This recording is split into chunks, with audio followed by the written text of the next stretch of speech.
So you might be wondering, why start with vegetables? That was a common question I received as well too when I started doing 800 grams per day. And as I learned more from E.C. Sinkowski, as she developed this philosophy, one of the driving questions that she had in her brain was, how do we measure quality in a diet?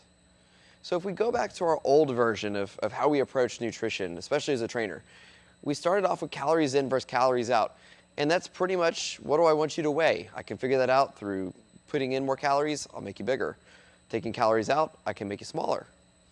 And then we broke that down into macronutrients, which was carbs, fats, and proteins. Hey, of the calories you eat every day, what's that made up of? And then finally, we worried about micronutrients, which were actually the things that were causing the health protective benefits in the body. So when we decide what we want our diet to be made up of, what's the foundation, and what are the things we should prioritize most versus least, we want to have three guiding lights help us make that decision. And here they are. First, calorically, and that's just calories. Second is volumetrically, and that is how much food can you realistically consume. We know that there's 1,000 calories in a pretty decent sized avocado, but if I give you a pound of broccoli, there's nowhere near that many calories, right? So it'd be pretty tough to ask you to eat 2,000 calories a day of broccoli. You would be eating like some type of large grazing herd animal. And finally,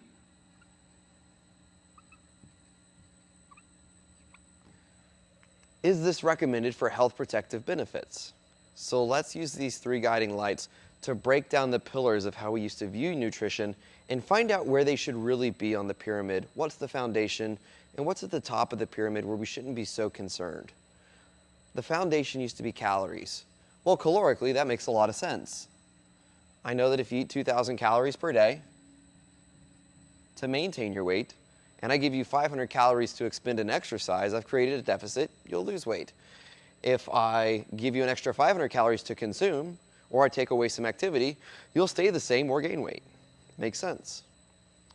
Recommendations. Is calories in versus calories out really going to give us health protective benefits? Not much. If you reduce your calories overall, you're better off than somebody who overeats calories. You're also better off than somebody who eats way too little and starves themselves. But we're not trying to think in terms of extremes here.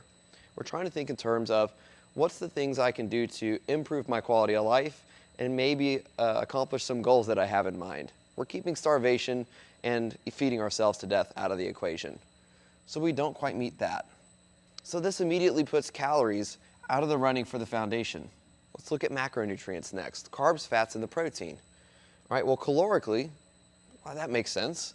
Carb, fat, protein make up what my calories are. Volume, okay. Well, if I know that I need to eat 25 or 50 grams of fat, 250 grams of carbohydrate, and then finally, I need to eat 165 grams of protein, which is maybe my body weight in protein, I can do that. However, that can look vastly different for one person on a vegetarian diet and another person on a paleo diet and another person on, say, a ketosis diet. The problem with all these different diets is that the rules are very constrictive, and it's going to change what it actually looks like for you to consume that amount of macronutrients and calories. So it might be too much to eat, right? You may be overfilling your plates, loads and loads of food, and you can't eat it all, especially if you're eating clean. Or you can eat very, very little when it comes to weight of food, as long as it's peanut butter, avocados, pasta, and steak, right?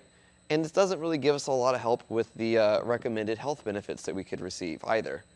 So with volume and recommended health benefits, macronutrients is out of the running for being in the pyramid at the bottom. Well, let's look at micronutrients. This is going to be the 800 grams of vegetables and fruits per day. The micronutrients are going to be your vitamins, your minerals, your phytochemicals inside of plants. These are the things that have a lot of health protection in them. Let's look at micronutrients when it comes to calories. I know that if you eat 2,000 calories a day, 800 grams of, say, fruits and vegetables, mostly vegetables, but we'll assume you had some fruit too, is going to come out to 400 to 500 calories. So that means 1/4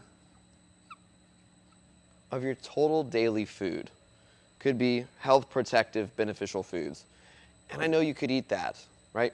Well, let's look at volume. When it comes to volume, 800 grams of fruits and vegetables fills up roughly one dinner plate. Yes, a full-sized dinner plate, by the way, plus or minus a little bit depending on how much fruit you actually have in there, or the amount of weight. Some vegetables that you have are less dense than others. So volume checks out. Could you eat one plate of vegetables a day? I think so. Finally, recommendations.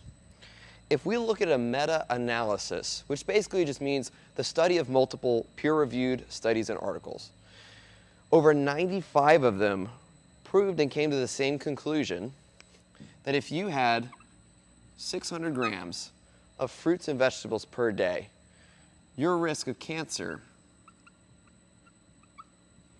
began to drop. If you had 800 grams, your risk of heart disease dropped. You got massive cardiovascular benefits. Also, your risk of death drops. It's my skull and crossbones. He still kind of looks like a heart though.